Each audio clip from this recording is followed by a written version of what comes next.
Привет, друзья! Сегодня 25 июля. Доезжаю до Киева, а там у меня автобус прямо до Новоднестровска. Вторая часть приключений моего путешествия по Днестру через Молдову началась. Поехали!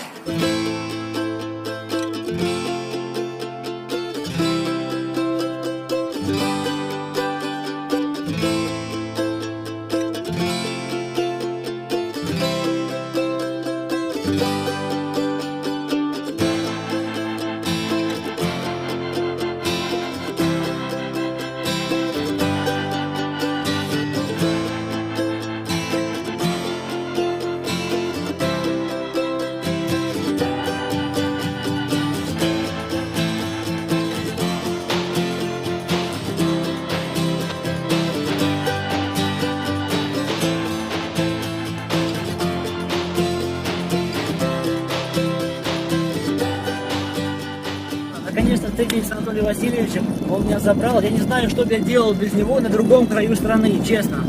Это сильнейшая поддержка, информационная и материальная база, потому что даже вот сегодня нужно съездить на границу мне показаться.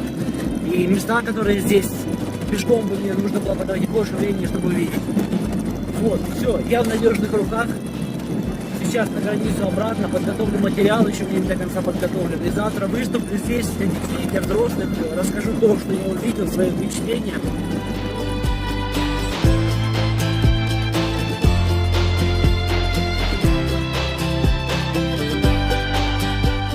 Сейчас вот с этой точки, с высокой, наблюдаю Нижнеднестровскую ГЭС. Вот она прям по центру. И видно даже надпись. И что интересно, вот это поле еще, это Волошкове, так? Волошковое село, оно наше. Но уже сама ГЭС, правая часть, это уже Молдова.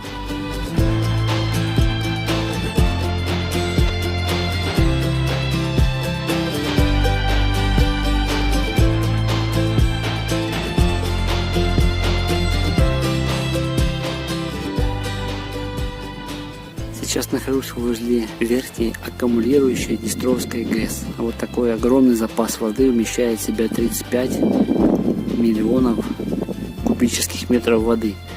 Собственно, это если одновременно ее раздать на всю Украину, то каждому украинцу по кубу воды достанется. Справа видно вот с этой точки Нижнеднестровскую ГЭС. Здесь Верхнеднестровскую, конечно, скорее всего не видно, но она вот за этой аккумулирующей находится не так далеко. Между Верхнеднестровской и Нижнеднестровской в воде, по-моему, 10-15 километров, примерно так. А вот напрямую на левой стороне видно Лядовский монастырь, но я его уже не смогу в этот раз посетить в следующий раз.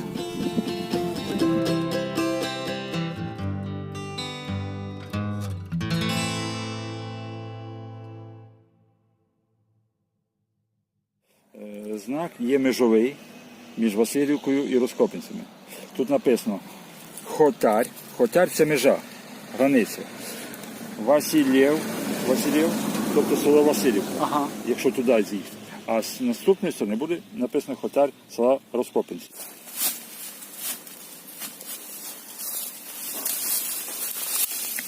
Тут так само написано ріка Дністр, 1810 год. Хотар, Респопінці, ла трактир, тобто біля трактира. Тобто ла біля по-українськи, трактир. А там це якраз ця плита стоїть біля трактира. Я думаю, що ми її неправильно поставили, треба було тако розвернути. Що віти Хотар, а що віти Розкопінця, тут Василівка. А ми розвернули так, що хто їде, то він собі думає, знає. По-современному. Я приїхав, я читаю, що перед мною Розкопінці. А якщо повертаю назад, то віти Василівка. Ясно. Да, може раніше було так. Можливо так. Ну ми не знаємо, ми не застали. Хотар, точно. А він десь лежав, кажете, да? Ну, заборовий був. В фундаменті. Це ж на, так знайшов дідусь. Дядько несов, то і підказав. Ну, притягнули трактором його. Класс.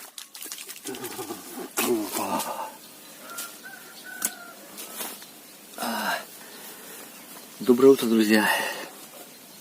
Сегодня 26 июля.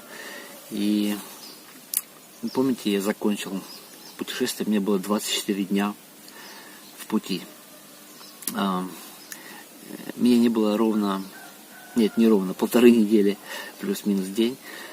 И пока ездил за документами, загранпаспорт, пока мне делали разрешение для сплава по Молдове, я предлагаю вырезать, как в кинопленке, этот кусочек, склеить его, потому что, по моим ощущениям, сегодня реально 25-й день моего пути.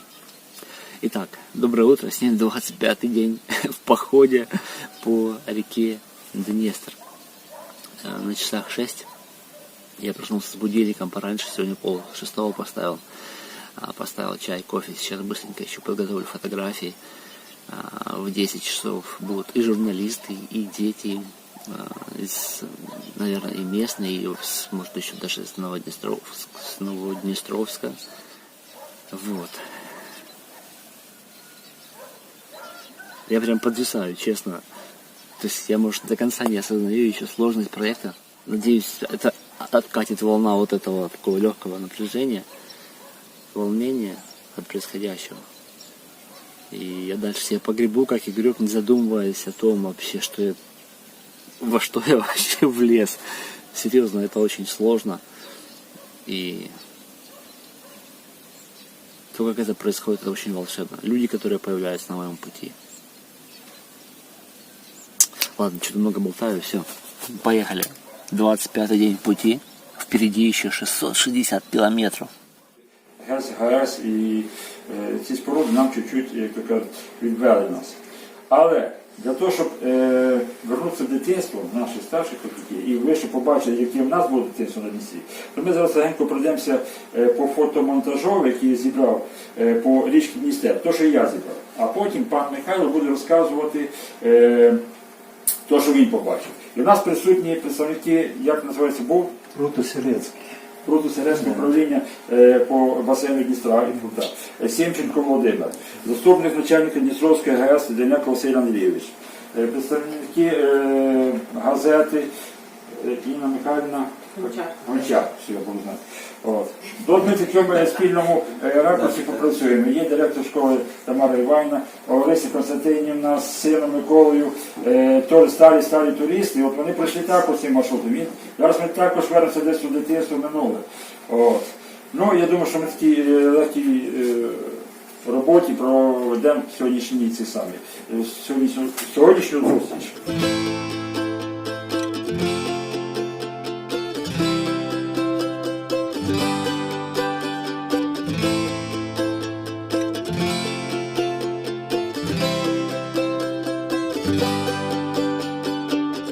Ну і безумовно, що наша гордість не тільки в Україні, не тільки Буковина, а світової гідроенергетики – це Дністровська гідроакумулююча станція, яка сама потужна, яка навіть основна мета якої є – це регулювання.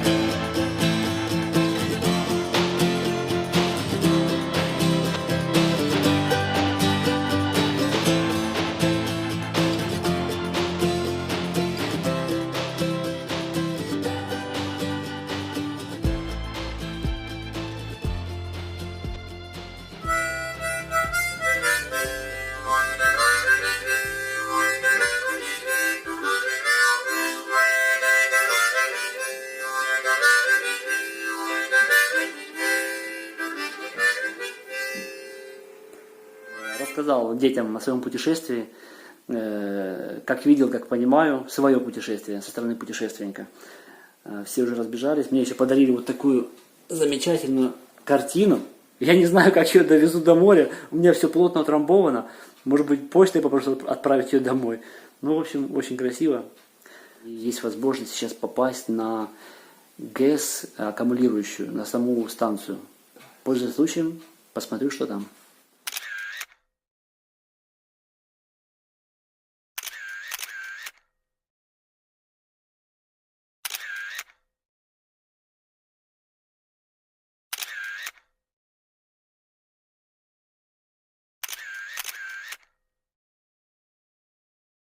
Розкажіть, будь ласка, за ваше підприємство і що це за споруди у вас і чим ви займаєтесь? Ну, в даний момент ми знаходимося на одній із самих потужних гідроакумулюючих станцій, так називають Дністровська гідроакумулююча електростанція. Вона працює в комплексі. Ми знаходимося якраз посередині річки Дністер, де побудований цілий енергетичний комплекс, призначення якого в першу чергу призначення для того, щоб боротьба з повенями, друге призначення – це гарантоване водозабезпечення, і на третьому місці – це виробіток дешевої, екологічно чистої електроенергії.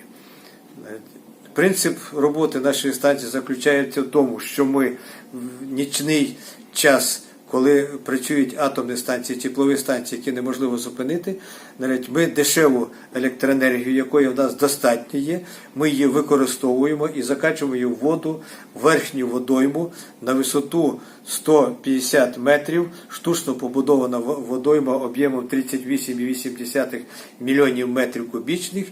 І навпаки, в пік, закачавши в ночний період, і в пік, коли не вистачає електроенергії, ця вода скидається обратно в Дністер і виробляє електроенергію. Потужності, можу сказати, що одного гідроагрегата 420 МВт на закачку і 320 МВт, коли ми виробляємо електричну енергію. Хотів би також сказати, що це саме чиста екологічна енергія, крім того, що ми внаслідок регулювання при допомозі нашої станції, ми економимо тисячі, мільйони тонн вугілля. До нашої станції цим займалися тепловими станціями, що було дуже незручно, а завдяки нашій станції ми маємо таку можливість регулювати.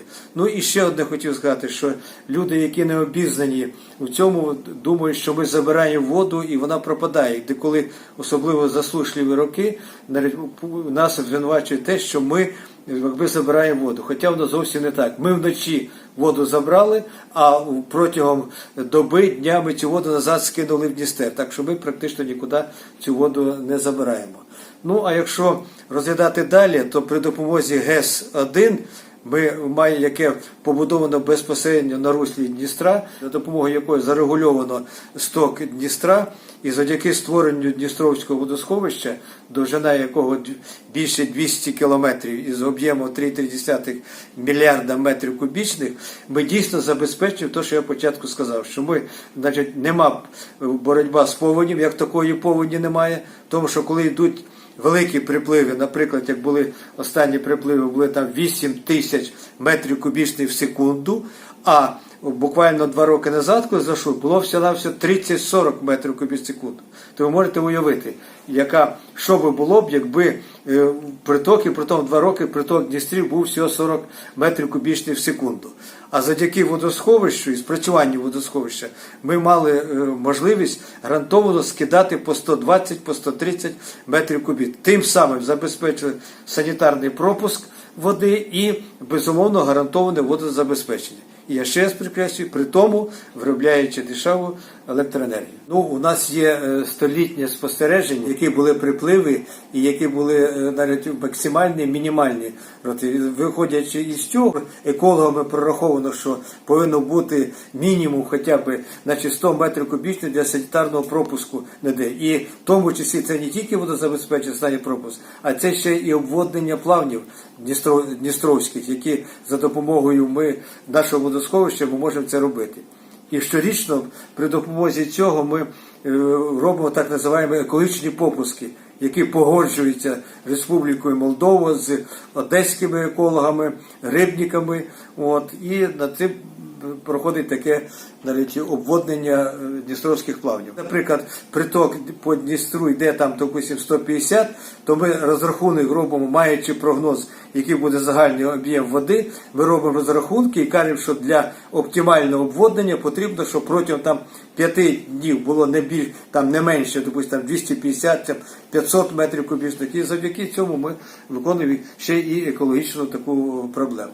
Ми повинні охороняти природу, оскільки що саме природі, навіть існуванню природи, навіть людина як частинка цієї природи, ми повинні тут працювати і розуміти, охороняти цю природу. Тому основне питання, це, допустимо, безумовно, що ми якийсь вред наносимо, але якщо врахувати ті позитиви, які ми даємо, це і розвиток інфраструктури, це і виробітка електроенергії, це створення розвиток соціальної сфери, це робочі місця і так далі. І я вже не говорю про те, що, допустимо, завдяки будівництву Дністровської ГЕС спеціально в соціальну сферу було виділено навіть більше там десь 700 мільйонів гривнів для соціальної сфери. Тобто на Новодністровську, в частності, було побудовано за весь комплекс, завдяки всьому комплексу, ціле місто з усією інфраструктурою, а за рахунок Дністровської ГЕС побудована навіть і лікарня районна, поліклініка районна, зараз будується будинок культури, житлова сфера, і так далі. В якому році почали будувати і коли запустили? Перше, наприклад, я особисто навіть приїхав після закінчення Українського інституту інженерів водного господарства як фахівець інженер-гідротехнік по будівництву гідроелектростанцій річних споруд, приїхав по направленню і працював майстром у 1973 році. В 80-х роках були пущені перші агрегати ГЕС-1, а Дністровська ГЕС, на якій ми зараз знаходимося, вона почала будуватися в 1983 році. На сьогоднішній день у нас працює 3 гідроагрегати. Кожний агрегат потужністю 30-20 МВт. Це практично у нас зараз 3 агрегата працює як один атомної станції, один агрегат. А коли будуть всі, 7, зараз у нас працює 3 гідроагрегата. В програмі у нас 4-й гідроагрегат у слідуючому році ми повинні вести, 5-й, 6-й і 7-й роки. Над цим зараз ми працюємо для того, щоб навіть всі 7 агрегатів були введені в експлуатацію. Тим більше, що для цих 3 агрегатів практично готове і верхнє водосховище, і нижнє водосховище, і гідротехнічні всі споруди, я маю на увазі водоприймач і водовипуск. Тобто зараз нам залишається для 4, 5, 6, 7 будувати тільки самі гідроагрегати. Вони зараз тут на схемі, так?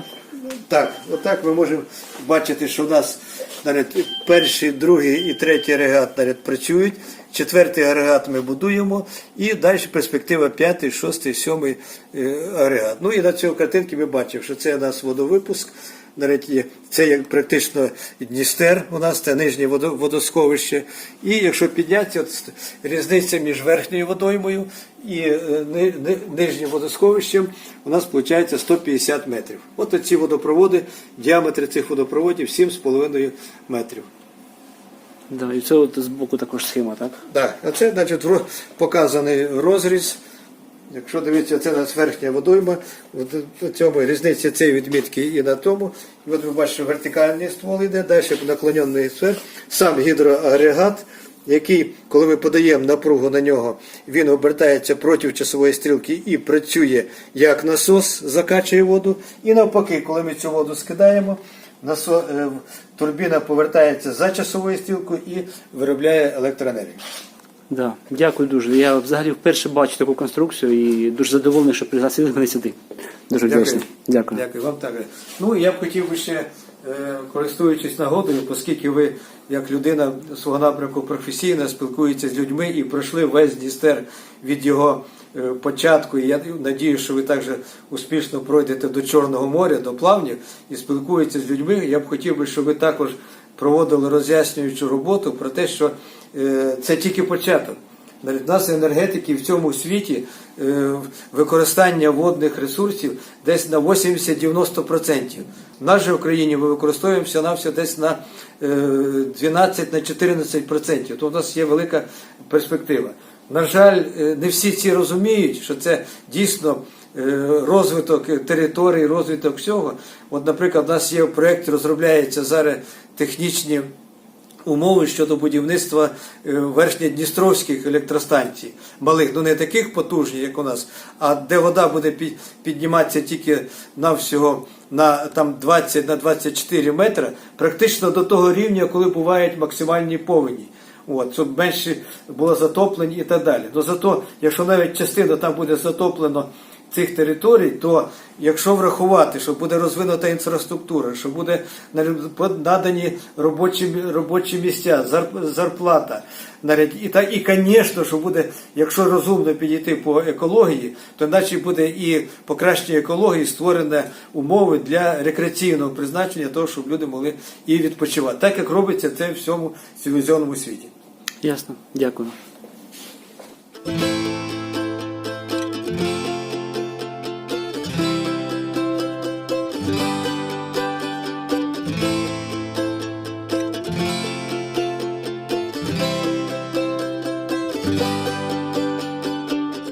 дышится здесь свежо и легко. На этой высоте я стою на вершине горы, а внизу у меня Васильевка.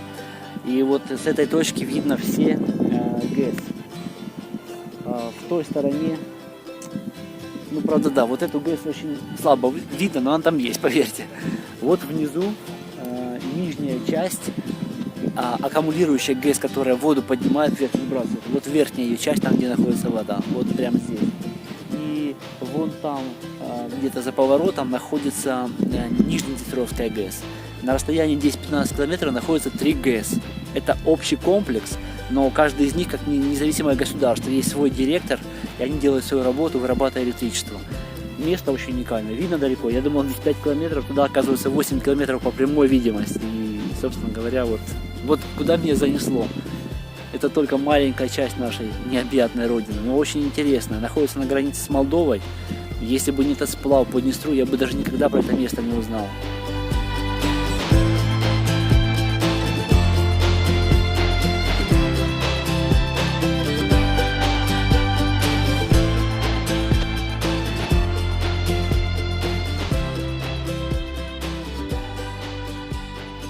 В своем путешествии на 675 километр я добрался до города Новоднестровск, а чуть ниже его находится село Васильевка.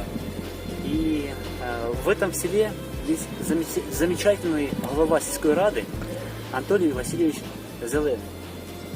Я это говорю неспроста, потому что действительно сегодня мне удалось пройти по школе, посмотреть немного само село, что здесь действительно вкладываются деньги в то, чтобы люди оставались здесь, рабочие места были, чтобы дети в школах имели хороший зал спортивный.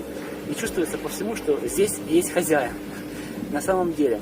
А как путешественник, я, конечно, благодарен, что меня здесь приняли, сделали такой форпост, где я смог посмотреть немного местность, посмотреть вот эту ГЭС, которая здесь находится. Расскажите немного о селе, о жизни здесь, чем живут люди. Когда село основано, что-то такое необычное, чого в інтернеті я без вас не знайду. Ну, для цього треба просто уявити, що ви знаходитесь на Дністровському басейні. І з того періоду, коли зникло море Сарматське, яке ми називаємо, останніх 70 мільйонів років, воно понижало рівень і утворило такий каньйон Дністровський.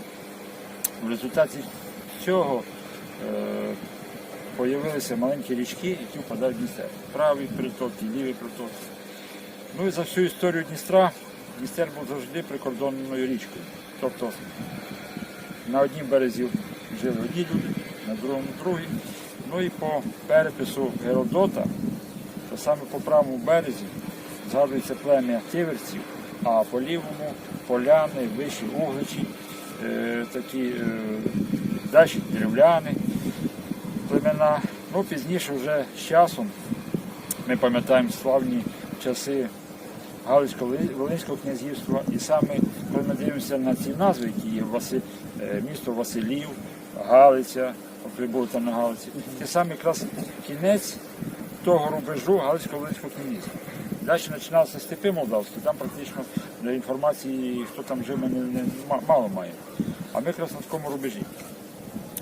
Пізніше права сторона Дністра, це було Молдавське князівство, це припадає на 14-15 століття. Ліва сторона була Поділля, Литовське князівство, пізніше Річ Посполита, польське. І це постійно були межа, кордони. Пізніше, коли Турецько-Османська імперія завоювала Валахію, Молдавське князівство, та територія була лівостороння, перейшла до Російської імперії. Пізніше Російська імперія потихеньку після війн 1700-х років, 790-ті роки, 800-ті роки, Росія бере під протекцію саме правосторонню територію Дністра. Це молдавське князівство, будемо так казати, що молдавську територію і створює Бессарабську губернію з центром у Кишиневі. І Ця губернія проіснувала до 1917 року. Після подій 1917 року, в 18 році керівництво Молдови, боярське керівництво Молдови, в зв'язку з тим, що на Україні відбувалися події, Українська Народна Республіка, тут війни різні, молдовани попросили протекцію у Румунії. Румуни в 18 році прибувають сюди і знову дістерствує кордоном між радянською Україною і боярською Румунією. Це відбувалося до 1940 року. В 1940 році під події Другої світової війни радянська влада відбиває Бессарабію і забирає знову, вертається кордон по річці Прут. Це проіснувало до 1941 року, починається війна. 7 липня 1941 року румунські війська вже були тут на Дністрі. Ми зараз саме знаходимося в такому місці, де проходила румунська лінія оборони, будемо так казати. Це от ярки проходять, це їхня лінія оборони, тут були окопи румунські, а на тій стороні, на лівій, там була побудована лінія оборони імені Сталіна. От там, де білий будиночок, там знаходиться ДОТ. І ці доти були через кожних 5-3 кілометри для того, щоб ми пострілювалися. І цікаво, що село Ожево є рядом. Там така була подія, коли румунські війська прийшли на цей берег, вони хотіли взяти село Барнашівка, перейти Дністер. І там був ДОТ, називався Червона Москва.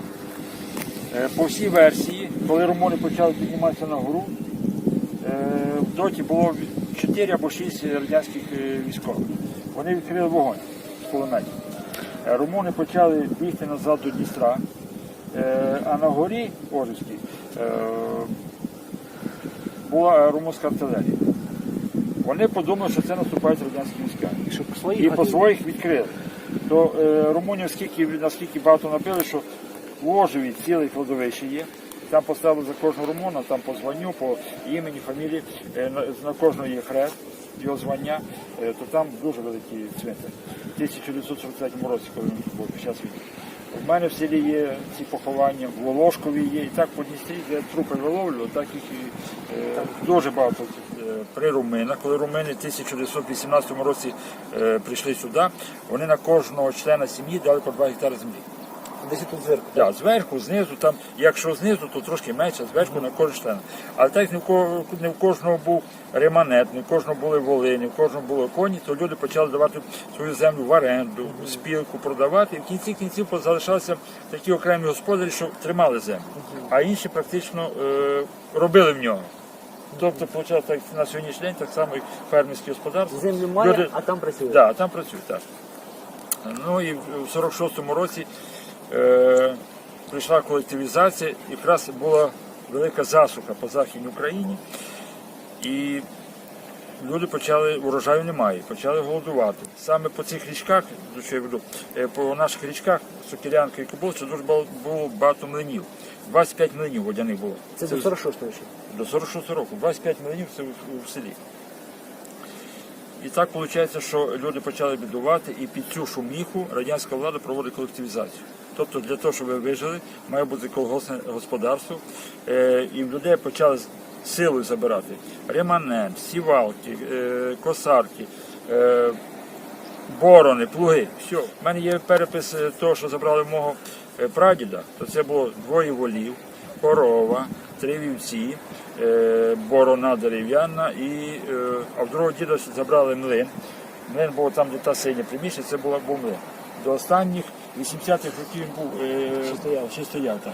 Він був у спілку, 3 господаря мали цей млин, і вони кожен мали право, тобто працював так, що один день один господар, другий, третій.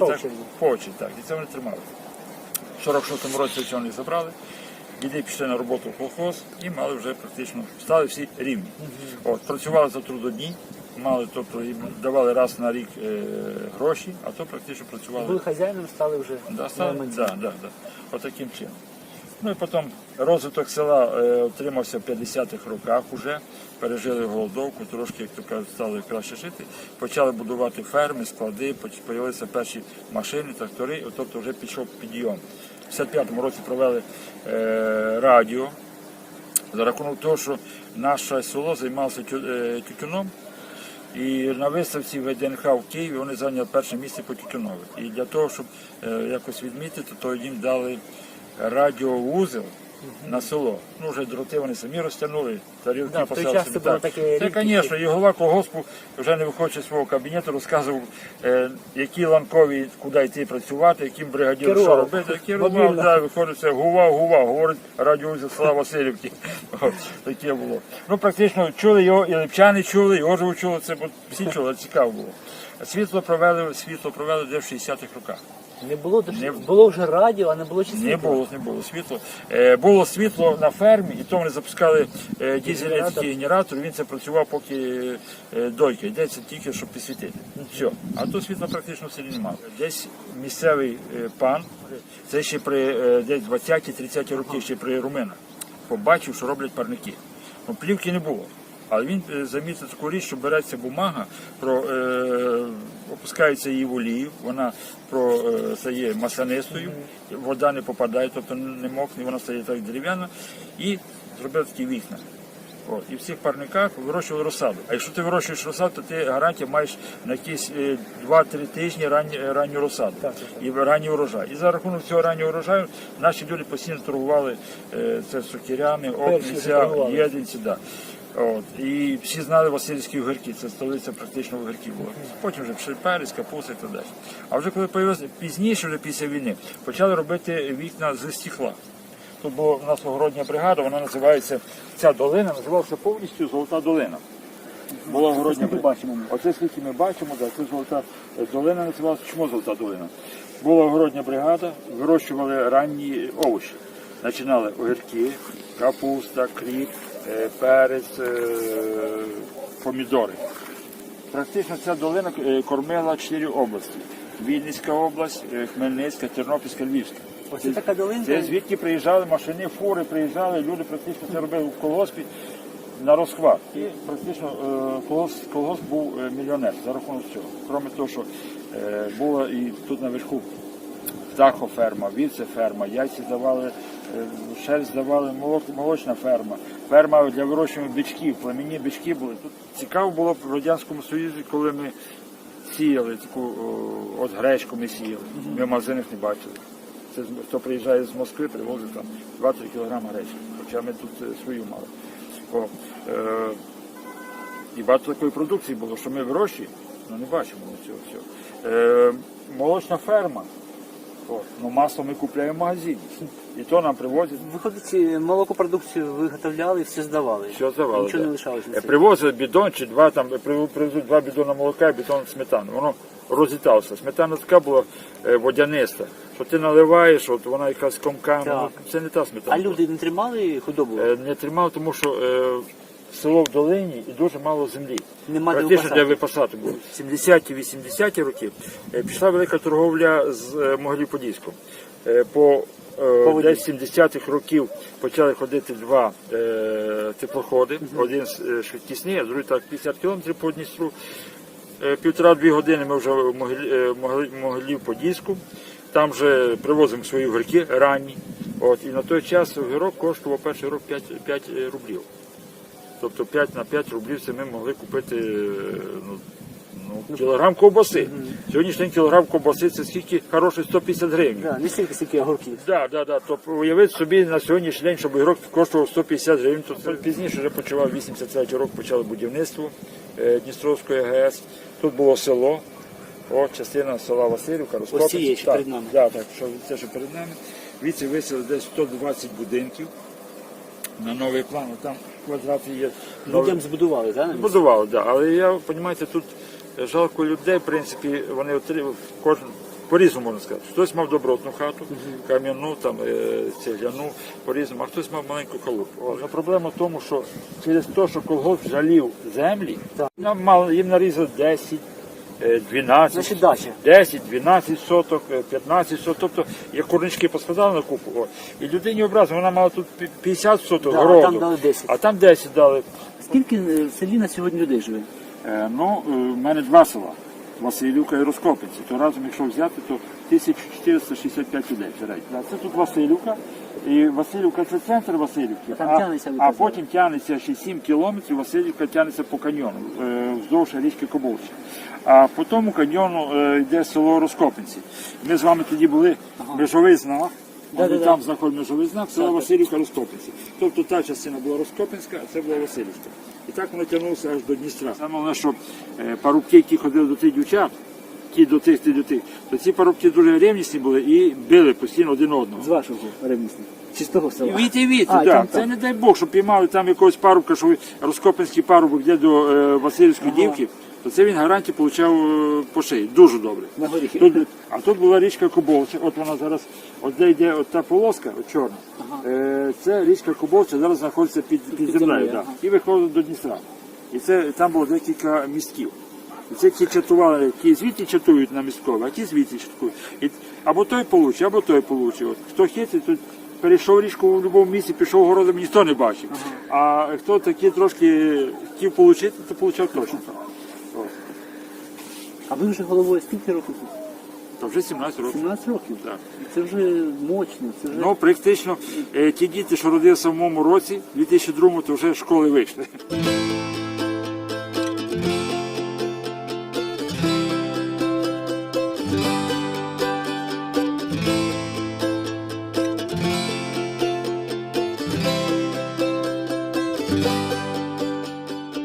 По рекомендации моих друзей с Молдовы нужно каяк разбирать. Не хотелось этого делать, но придется. Вот, я стою рядышком возле своей будущей опочивальни. Разбираю.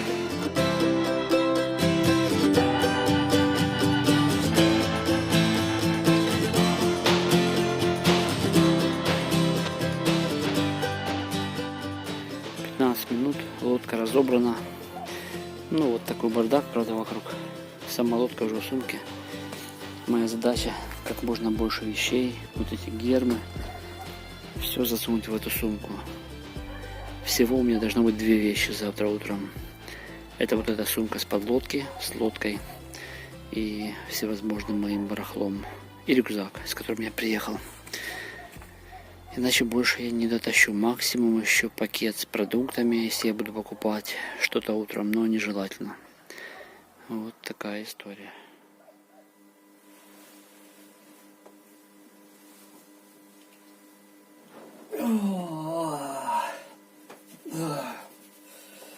Доброе утро.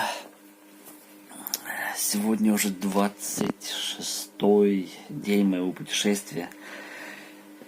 И я все еще в Новоднестровске. Сплю 2-ю ночь уже на этом диване. И сегодня снова снился какой-то полностью про мое путешествие. Какие-то ГЭСы, обносы, байдарка, вода, вот вся вот эта вот движуха. Проснулся раньше будильника и поставлю сейчас кофе. Буду собираться понемногу и надеюсь, сегодня получится у меня полностью перейти спокойно границу со всеми вещами. И уже завтра, сегодня я буду на территории Молдовы. Единственное, может, еще не успею отправиться в сплав, потому что нужно добраться до воды, собрать лодку, номер наклеить, регистрационный, очень много еще таких задач, купить продукты, может быть, какие-то, чтобы дальше там самому не искать их по берегу. Ну, в общем, как минимум завтрашнее видео утреннее будет уже в другом месте. Близ реки, в палатке или еще в кемпинге, там, где меня примут. Этого я еще не знаю.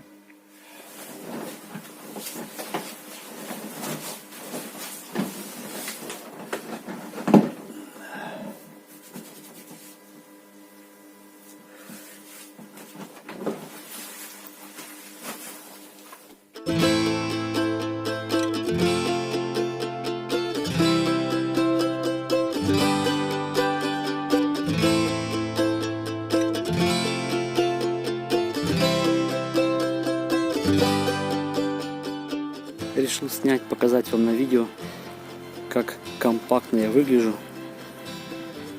на границе с Молдовой. Вот так вот я стартую. Одна сумка из подлодки, здесь находится тачка, колеса, гермосумки и какая-то мелочь, баллоны, наверное, газ. В этом рюкзаке все теплые вещи. Видно, здесь палатка, здесь у меня удочка, печка, щепочница с котелком, электроника. А здесь находится вся еда. Килограмм, может быть, 5 на вес, даже меньше, может быть, 4. Она вся начатая, там целой совсем немного. Я считаю, неплохо. Это при том, что у меня здесь еды на неделю автономно можно идти. То есть захожу я в новую страну с запасом прочности, если не буду где купить еды, но я надеюсь, я в Насловче затарюсь едой и карточкой для связи. Спасибо этому месту, гостеприимному. Я тут в сумме 3 ночи провел. Все, пора исчезнуть. В путь. Все, созвонился, все ждут меня. Вещи вложены, вот они сзади, очень компактно. Некоторым туристам поучиться на заметку. Вот, ну, с Богом, как говорится. Сейчас едет на границу, там я перехожу, паспорт все есть. Ну, все остальное сниму. На границе снимать, естественно, я не буду. Мне лишние проблемы не надо. Поехали.